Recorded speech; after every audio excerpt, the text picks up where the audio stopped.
ਵਾਹਿਗੁਰੂ ਜੀ ਕਾ ਖਾਲਸਾ ਸ੍ਰੀ ਵਾਹਿਗੁਰੂ ਜੀ ਕੀ ਫਤਿਹ।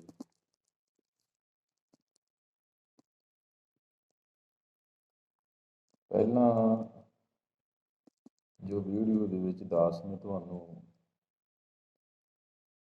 ਗੁਰੂ ਨਾਨਕ ਦੀ ਮਹਿਮਾ ਬਾਰੇ ਔਰ ਗੁਰੂ ਨਾਨਕ ਪਾਤਸ਼ਾਹ ਨੇ ਜੋ ਸਾਨੂੰ ਬਖਸ਼ਿਸ਼ਾਂ ਦਿੱਤੀਆਂ ਨੇ ਉਹਨਾਂ ਦੇ ਬਾਰੇ ਕੁਝ ਦੱਸਿਆ ਹੈ।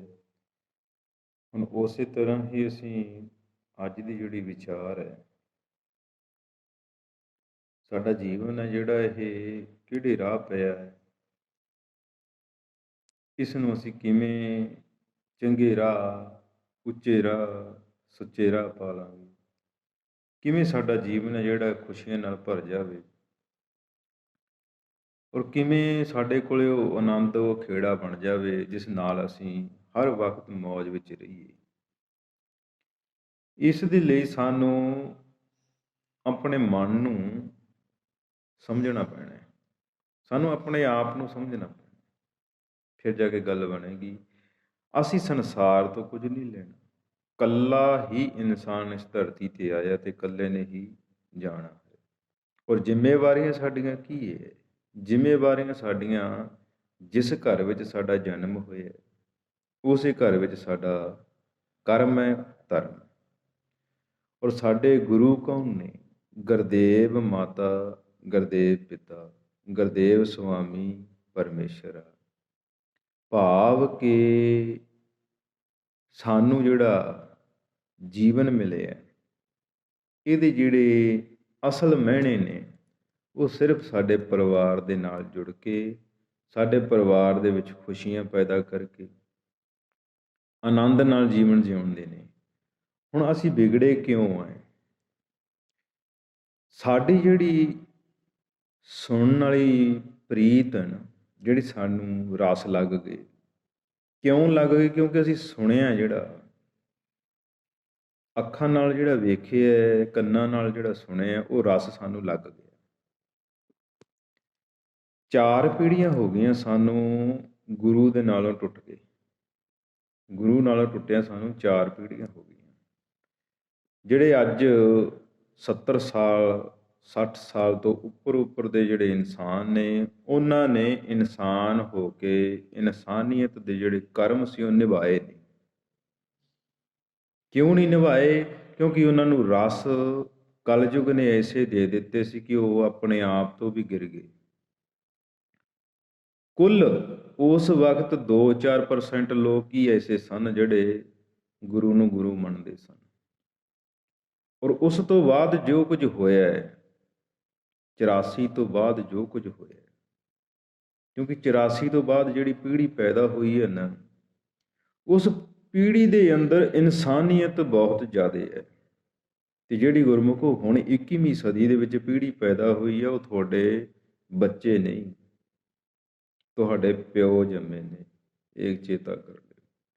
21ਵੀਂ ਸਦੀ ਦੇ ਵਿੱਚ ਜਿਹੜੇ ਬੱਚੇ ਜੰਮੇ ਨੇ, ਉਹ ਜੇ ਸਿਆਣੇ ਆ ਤਾਂ ਤੁਹਾਡੇ ਪਿਓ ਹੈ, ਅਤੇ ਜੇ ਨਿਆਣੇ ਹੈ, ਅਤੇ ਜੇ ਸੰਸਾਰੀ ਹੈ, ਅਤੇ ਜੇ ਜਿੱਦੀ ਹੈ, ਅਤੇ ਫਿਰ ਰਾਖਸ਼ ਨੇ।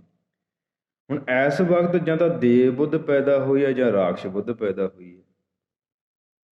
ਇਹ ਦੇਵ ਬੁੱਧ ਵਾਲੇ ਲੋਕ ਜਿਹੜੇ ਨੇ, ਉਹ ਤਾਂ ਸਿਆਣਪ ਦੀਆਂ ਗੱਲਾਂ ਕਰਨਗੇ, ਬੱਚੇ ਛੋਟੇ ਬੱਚੇ ਵੀ ਵੱਡੀਆਂ ਗੱਲਾਂ ਕਰਨਗੇ। ਉਹ ਹੈਗੇ ਨੇ ਭਾਈ ਤੁਹਾਡੇ ਸਿਆਣੇ ਬਜ਼ੁਰਗ। ਅਤੇ ਜਿਹੜੇ ਬੱਚੇ ਇਸ ਵਕਤ ਜਿੱਦ ਕਰਦੇ ਨੇ, ਹਿੰਡ ਕਰਦੇ ਨੇ ਅਤੇ ਤੁਹਾਨੂੰ ਗਾਲਾਂ ਕੱਢਦੇ ਨੇ, ਉਹ ਹੈ ਰਾਖਸ਼। ਇਹ 2 ਬੁੱਧੀਆਂ ਪੈਦਾ ਹੋ ਗਈਆਂ 21ਵੀਂ ਸਦੀ ਦੇ ਵਿੱਚ। ਹੁਣ ਇਹ ਅੱਗੇ ਕੀ ਕਰਨਗੀਆਂ, ਇਸ ਨੂੰ ਸਮਝਣਾ। ਤੁਹਾਡਾ ਜੀਵਨ ਤੁਹਾਡੇ ਪਰਿਵਾਰ ਵਿੱਚ ਹੈ, ਇਹ ਤੋਂ ਬਾਹਰ ਨਹੀਂ ਜਾਣਾ। ਹਰ ਇੱਕ ਇਨਸਾਨ ਜੋ ਦਾਸ ਦੀ ਗੱਲ ਨੂੰ ਸੁਣ ਰਿਹਾ ਨਾ, ਸਮਝ ਰਿਹਾ, ਇਹਨੂੰ ਚੇਤਾ ਕਰ ਲਿਓ।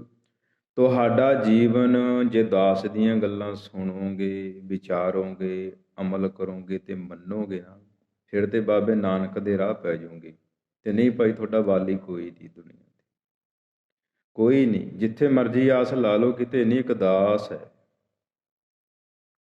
ਜੇ ਸੱਚ ਨਾਲ ਜੁੜਨਾ।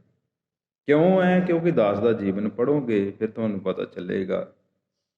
ਉਹਨਾਂ ਚਿਰ ਜਿਹੜੇ ਦਾਸ ਦੇ ਨਾਲ ਵਿਚਰੇ ਨੇ, ਜਿਨ੍ਹਾਂ ਦਾ ਦਾਸ ਨਾਲ ਜੀਵਨ ਜੁੜਿਆ ਹੈ, ਉਹਨਾਂ ਨੂੰ ਪਤਾ ਹੈ। ਪਰ ਜਿਹੜੇ ਸੁਣ ਰਹੇ ਨੇ, ਸਮਝ ਰਹੇ ਨੇ, ਹੁਣ ਪਤਾ ਉਹਨਾਂ ਨੂੰ ਉਤਨਾ ਕੀ ਹੈ ਜਿਤਨੇ ਸੰਸਾਰ ਤੌਰ 'ਤੇ ਉਹਨਾਂ ਦੀ ਮੱਤ ਹੈ ਜਿਹੜੀ, ਉਹਨਾਂ ਦੀ ਬੁੱਧ ਹੈ ਜਿਹੜੀ, ਉਹ ਉਹਨਾਂ ਕੋਲੇ ਹੈ। ਹੁਣ ਬੜੇ ਲੋਕ ਜੁੜੇ ਵੀ ਸੀ ਦਾਸ ਦੇ ਨਾਲ, ਅਤੇ ਬੜਿਆਂ ਨੂੰ ਤਾਂ ਇਹ ਲੱਗਦਾ ਕਿ ਇਹ ਬਹੁਤ ਲਾਲਚੀ ਬੰਦਾ ਹੈ।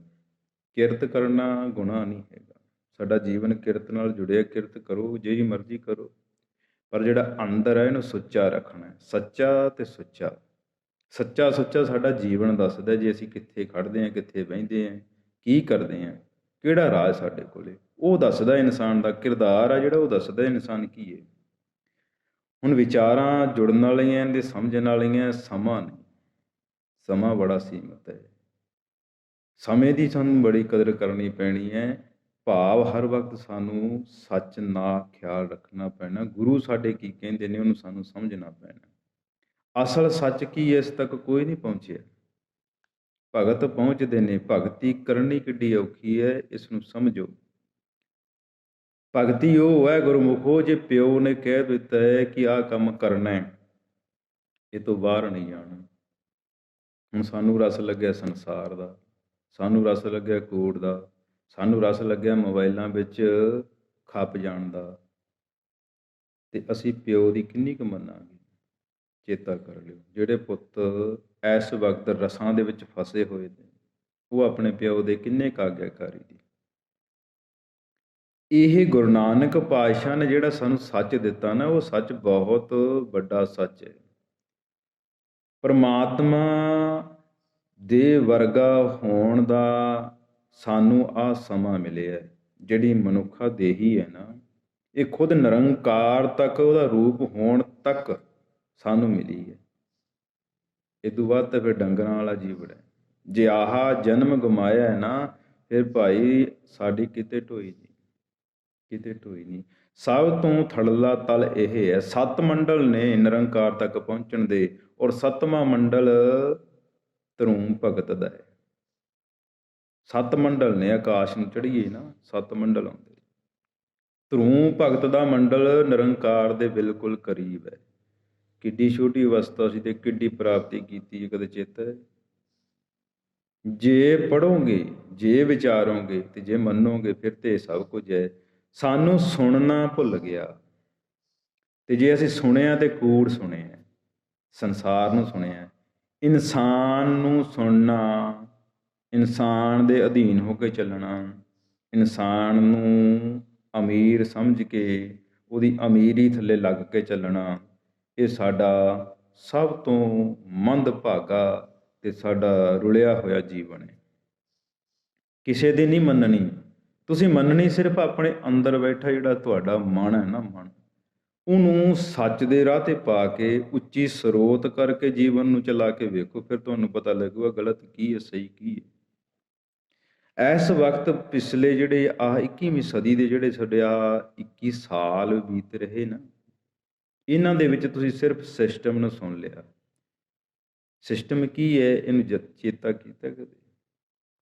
ਇਹ ਇੱਕ ਸ਼ੈਤਾਨ ਬੁੱਧ ਦਾ ਬਣਾਇਆ ਹੋਇਆ ਕੇਂਦਰ ਹੈ, ਸਿਸਟਮ ਹੈ, ਜਿਹਦੇ ਅਧੀਨ ਅੱਜ ਸਾਰਾ ਸੰਸਾਰ ਇਹਨਾਂ ਨੇ ਕਰ ਲਿਆ। 96 ਕਰੋੜੀ ਜਿਹੜੀ ਕੌਮ ਹੈ ਨਾ, ਉਹ ਭੇਡ ਚਾਲ ਕੌਮ ਹੈ। ਦਾਸ ਨੇ ਪਹਿਲਾਂ ਵੀ ਤੁਹਾਨੂੰ ਦੱਸਿਆ ਕਿ 700 ਵਰ੍ਹਾ ਹੋ ਗਿਆ ਉਸ ਨੂੰ ਇਸ ਮਾਤ ਲੋਕ 'ਤੇ ਆਇਆ। ਉਹ ਭੇਡ ਚਾਲ ਆ, ਜਿਹੜੇ ਪਾਸੇ ਉਹਨਾਂ ਦਾ ਮੂੰਹ ਹੋ ਗਿਆ ਉੱਧਰ ਨੂੰ ਤੁਰੇ ਜਾਂਦੇ ਨੇ। ਅੱਜ ਉਹ ਪੰਜਾਬ ਦੀ ਧਰਤੀ 'ਤੇ ਬੇਸ਼ੁਮਾਰ ਹੈ, 96 ਕਰੋੜੀ ਬੇਸ਼ੁਮਾਰ। ਤੁਹਾਨੂੰ ਸਮਝ ਨਹੀਂ ਆਉਂਦੀ। ਇਸ ਵਕਤ ਹਰ ਇੱਕ ਇਨਸਾਨ ਦਾ ਦਾਸ ਦੇ ਨਗਰ ਵਿੱਚ ਦਾਸ ਨੇ ਦੇਖਿਆ, ਬੁੱਧੀ ਤਲ ਪੜ੍ਹਿਆ। ਮੇਰੇ ਨਗਰ ਦੇ ਵਿੱਚ 22 ਸਾਲ 25 ਸਾਲ ਤੋਂ ਜ਼ਿਆਦਾ ਬੁੱਧ ਕਿਸੇ ਇਨਸਾਨ ਦੀ ਨਹੀਂ। ਜੇ ਉਮਰ ਹੋਵੇ ਤਾਂ ਬੇਸ਼ੱਕ ਉਹਨਾਂ ਦੀ 70 ਸਾਲ ਦੀ, 100 ਸਾਲ ਦੀ, 90 ਸਾਲ ਦੀ ਹੋਵੇ, ਪਰ ਅਵਸਥਾ ਜਿਹੜੀ ਮਨ ਦੀ ਹੈ ਨਾ, ਖਿਆਲਾਂ ਦੀ ਹੈ, ਸੋਚ ਦੀ ਹੈ, ਉਹ ਅੱਜ ਸਾਰਿਆਂ ਦੀ ਭਾਈ 25-30 ਸਾਲ ਦੀ ਹੈ। ਦਾਸ ਦੇ ਫਾਦਰ ਸਾਹਿਬ 78 ਸਾਲ ਦੇ ਨੇ, ਅਤੇ ਜਿਹੜੀ ਮਨ ਦੀ ਅਵਸਥਾ ਹੈ 16-17 ਸਾਲ ਦੇ ਬੱਚੇ ਦੀ ਹੈ। ਅੱਜ ਵੀ 5 ਸਾਲ ਦਾ ਬੱਚਾ ਕਹਿੰਦੇ ਨਾ ਕਿ ਇਹ ਬਾਪੂ ਆਹ ਕੰਮ ਕਰਦੇ, ਉਹ ਫੱਟ ਕਰ ਦੂਗਾ। 5 ਸਾਲ ਦੇ ਬੱਚੇ ਦੀ ਵੀ ਉਹ ਕਹਿਣਾ ਮੰਨਦਾ ਹੈ। ਆਗਿਆਕਾਰੀ ਹੈ। ਜੀਵਨ ਨੂੰ ਪੜ੍ਹ ਕੇ ਪਤਾ ਚੱਲਦਾ ਵੀ ਜੀਵਨ ਕੀ ਹੈ। ਬਾਣੀ ਨੂੰ ਪੜ੍ਹ ਕੇ ਪਤਾ ਚੱਲਦਾ ਵੀ ਗਿਆਨ ਕੀ ਹੈ। ਅੰਤਰਮੁਖੀ ਸਾਡਾ ਜੀਵਨ ਗਿਆਨ ਹੈ ਅਤੇ ਗਿਆਨ ਪੂਰੀ ਸ੍ਰਿਸ਼ਟੀ ਦਾ ਸਾਡੇ ਕੋਲ ਹੈ। ਭਾਵ ਕਿ ਇਨਸਾਨ ਨਿਰੰਕਾਰ ਦਾ ਰੂਪ ਹੋਣ ਦਾ ਸਾਡੇ ਕੋਲ ਸੁਭਾਗ ਸਮਾਂ ਹੈ। ਆਹ ਕਲਯੁਗ ਜੀਵਨ ਜਿਹੜਾ ਮਿਲਿਆ। ਦਾਸ ਨੇ 40 ਸਾਲ ਕਿਰਤ ਕੀਤੀ ਹੈ, ਕਿਉਂਕਿ 40 ਸਾਲ ਤੱਕ ਇਨਸਾਨ ਦਾ ਫਰਜ਼ ਹੈ, ਧਰਮ ਹੈ ਆਪਣੇ ਪਰਿਵਾਰ ਦੀ ਸੇਵਾ ਕਰਨਾ, ਆਪਣੇ ਮਾਂ ਬਾਪ ਨਾਲ ਜੁੜ ਕੇ ਰਹਿਣਾ। ਔਰ ਇਦੋਂ ਬਾਅਦ ਜੇ ਅਸੀਂ ਆਪਣੇ ਪਰਿਵਾਰ ਨਾਲ ਜੁੜ ਕੇ ਰਹਾਂਗੇ ਤਾਂ ਫਿਰ ਨਿਰੰਕਾਰ ਦੀ ਨਖੇਦੀ ਹੈ। ਜੇ ਜੀਵਨ ਦਿੱਤਾ ਹੈ ਤੇ ਧਰਮ ਦੇ ਪ੍ਰਤੀ ਹੋ ਕੇ ਵੀ ਜਿਉਣਾ ਹੈ, ਸਰਬੱਤ ਦੇ ਭਲੇ ਲਈ ਜਿਉਣਾ ਹੈ। ਇਹ ਸਾਡਾ ਜੀਵਨ ਹੈ।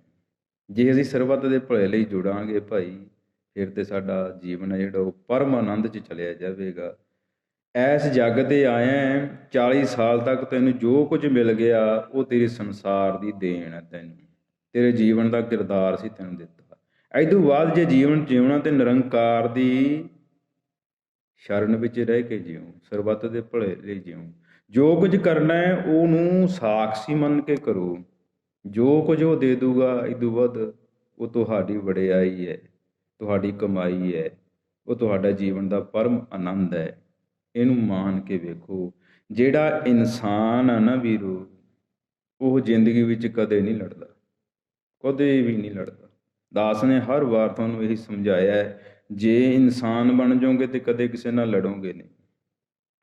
ਲੜਨਾ ਮਨ ਦੇ ਵਿੱਚੋਂ ਬੈਰ ਕੱਢ ਦਿਓ, ਬਸ ਨਿਰਵੈਰ ਹੋ ਜਾਓ।